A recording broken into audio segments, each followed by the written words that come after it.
Oke, halo teman-teman mahasiswa semuanya. Kali ini kita akan membahas soal teori kognitif. Teori kognitif ini sebenarnya tokohnya tidak hanya Jean Piaget yang teman-teman bisa lihat di sini, tetapi ada juga Vygotsky. Kesempatan kali ini kita akan fokus ke teorinya Piaget. Sebelum masuk ke bahasan selanjutnya, kita akan lihat dulu kognitif itu apa sih sebenarnya. Kalau teman-teman masih punya rapot nih, masih punya ya tentunya, di SMA ataupun SMP itu akan dilihat bahwa aspek penilaian terdiri dari kognitif, afektif, sama psikomotor.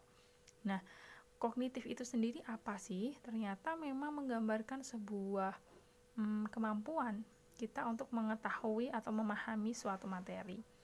Jadi lebih ke pengetahuan seseorang.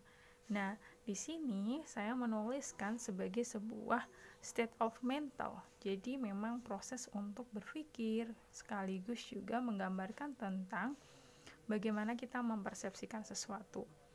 Kita akan mulai pembahasan pertama terkait dengan tokoh. Seperti yang teman-teman tahu dan saya sebutkan sebelumnya, tokoh dari teori kognitif yang akan kita pelajari ini adalah Jean Piaget. Dia adalah seorang psikolog kebangsaan Swiss yang dia memiliki ketertarikan yang lebih di bidang zoologi. Dia lahir 1896, jadi memang sudah lama nih teori ini ada. Nah, selain kita memahami soal background dari tokohnya, kita akan lihat juga 3 aspek perkembangan intelektual yang dikembangkan oleh Piaget. Ada 3, yang pertama adalah struktur, yang kedua isi, dan yang ketiga adalah fungsi. Kita lihat satu-satu nih. Struktur ini kadang disamakan sebagai pola pikir atau skema yang dimiliki seseorang. Skema itu menurut saya bisa diartikan sebagai sebuah persepsi yang sudah kita miliki gitu. Dan sifatnya seperti apa sih pola pikir itu? Ternyata pola pikir ini bersifat internalisasi, artinya merupakan kombinasi dari kegiatan fisik sekaligus mental. Contoh yang paling konkret misalnya seorang anak disuruh membedakan atau mengelompokkan kelereng warna hitam, di sini hitam ya, sama yang merah. Nah, di situ dia suruh ngambilin satu-satu. Proses pengambilan itu sepertinya adalah aktivitas fisik saja. Padahal sebenarnya di situ juga ada aktivitas mental di mana dia mencoba untuk mengelompokkan sesuai dengan perintah yang diberikan. Kemudian ada sifat yang lain yaitu reversible. Artinya sesuatu itu bisa dilakukan secara berbalikan atau dua arah gitu ya. Artinya ketika misalnya kita punya 2 apel ditambah 1 apel, itu akan ada 3 apel. Sedangkan ketika kita punya 3 apel diminta 1 apelnya berarti sama dengan 2 kayak gitu. Ini adalah sebuah gambaran logika di mana misalnya tentang operasi hitung itu apa yang ditambah itu bisa juga menjadi gambaran tentang apa yang dikurangin seperti yang sudah dicontohkan. Kemudian di bagian isi itu adalah aspek yang kedua. Isi ini sebenarnya si Piaget ini mencoba mengamati tentang pola perilaku yang muncul dari diri seseorang ketika dia mengalami atau mendapatkan suatu masalah. Kira-kira responnya akan seperti apa? Kayak gitu. Kok bisa sih sampai ada respon tertentu kayak gitu? Itu yang lebih dilihat dari aspek isi, lebih ke pola perilaku. Sedangkan kalau yang di sini tadi lebih ke pola pikir atau skema yang dimiliki. Nah, di sini ada fungsi nih, teman-teman. Fungsi itu apa sih sebenarnya? Fungsi ini menunjukkan bagaimana seorang individu itu menambahkan informasi yang baru ke dalam dirinya atau juga mengorganisasikan. Jadi cara dia untuk lebih maju, lebih baik dalam kognisinya. Ada 2 cara nih, organisasi atau adaptasi. Organisasi ini bisa diartikan sebagai dia mempunyai persepsi-persepsi tertentu kayak gitu yang kemudian dia coba kelompokkan biar make sense, biar masuk logika gitu, biar masuk akal gitu. Sedangkan di adaptasi ini biasanya ada stimulus atau ada situasi baru, kemudian dia mencoba untuk mengadaptasikan sebelum itu diterima sebagai skema yang dia simpan sebagai persepsi dia sendiri gitu. Di adaptasi ini nanti akan berkaitan dengan proses belajar nih. Adaptasi ini ada dua, ada akomodasi juga ada asimilasi. Yuk kita lanjut ke proses belajar.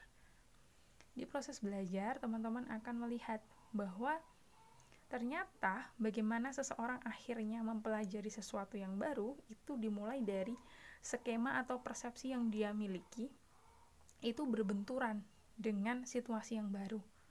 Misalnya ya, yang paling mudah contoh yang bisa saya temukan itu adalah ketika misalnya kita sekolah nih. Biasanya kita sekolah naik yang mungkin tinggalnya di Jakarta gitu ya, naik Transjakarta.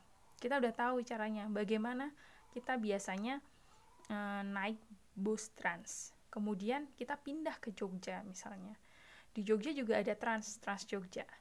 Tapi ternyata skema yang kita punya tentang bagaimana cara naik Jakarta, kemudian biayanya berapa dan lain sebagainya, sedikit berbeda ketika situasi baru, artinya ketika kalian pindah ke Jogja.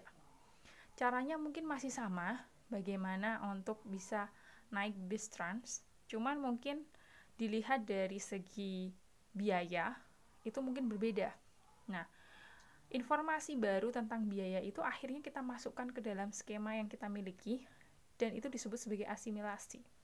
Asimilasi sendiri secara mudahnya bisa diartikan sebagai kita berusaha untuk menyesuaikan lingkungan agar sesuai dengan skema yang kita miliki.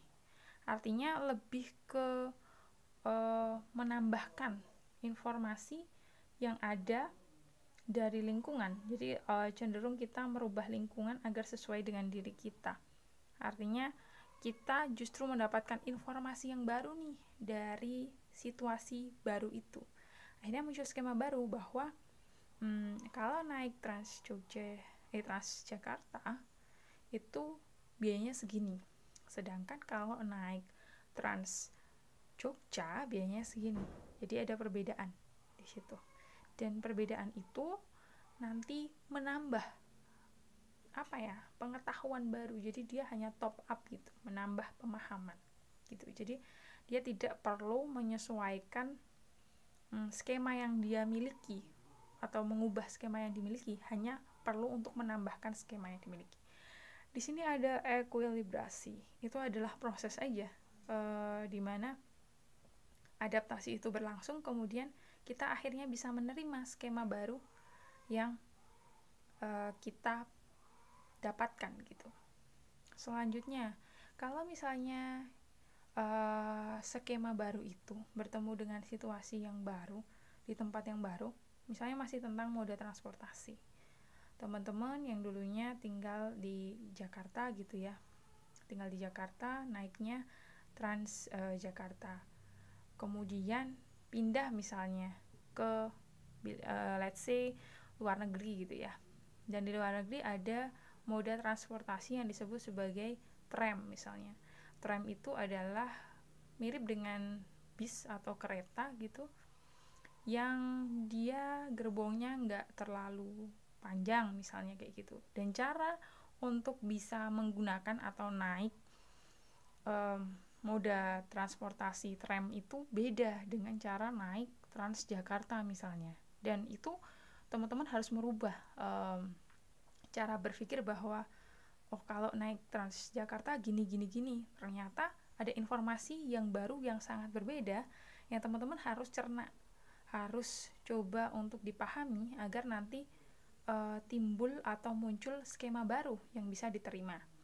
Nah, kalau misalnya masih belum make sense ketika ada informasi baru, ini akan ada proses yang disebut disequilibration. Artinya kita belum bisa menerima itu sebagai sebuah perspektif baru. Sedangkan kalau ekuilibrasi, kita bisa menerimanya sebagai skema baru.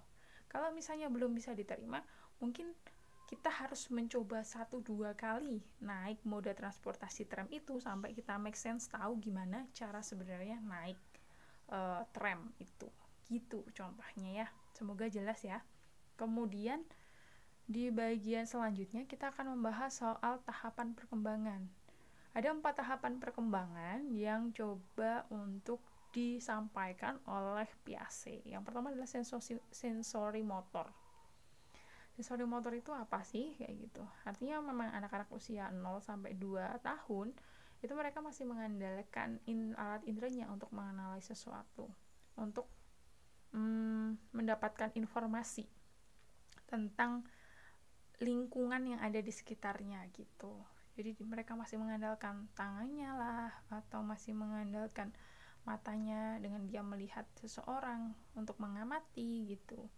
Sedangkan kalau di tahap perkembangan kognitif selanjutnya yaitu praoperasional, di sini usia 2 sampai 7 tahun, ini kan anak-anak sudah mulai bisa berkata-kata, sudah mulai bisa menjelaskan sesuatu walaupun dalam bentuk yang cukup simple. Nah, di situ yang membedakan dari tahapan sebelumnya adalah di praoperasional ini anak sudah mulai bisa untuk menjelaskan sesuatu walaupun belum runtut misalnya, ataupun dengan kata-kata yang tidak terlalu jelas. Misalnya dia mau minta minum tapi hanya menyebutkan kata minum saja gitu.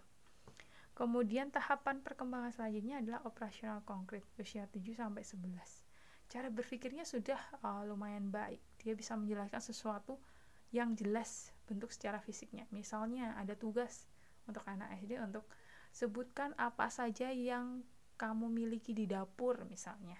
Dia bisa menyebutkan karena dia bisa melihat bendanya, sekaligus dia bisa menjelaskan karena memang terlihat secara fisik gitu. Sedangkan untuk ditanya pendapat misalnya, bagaimana pendapatmu tentang temanmu yang tidak mau menyapa ketika bertemu misalnya, kayak gitu. Nah, itu mereka cenderung masih bingung bagaimana untuk menjelaskan sesuatu hal yang cukup abstrak. Nah, kemampuan untuk bisa menjelaskan hal yang kompleks dan cukup abstrak itu ada di operasional formal, itu usia lebih dari 11 tahun.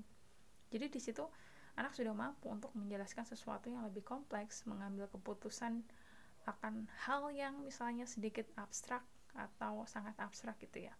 Sampai usia kita ini, kita masuk dalam tahapan operasional formal, artinya memang sudah mampu untuk menjelaskan sesuatu yang kompleks, sesuatu yang abstrak. Oke, gitu dulu yang mau saya sampaikan. Thanks, semoga bermanfaat.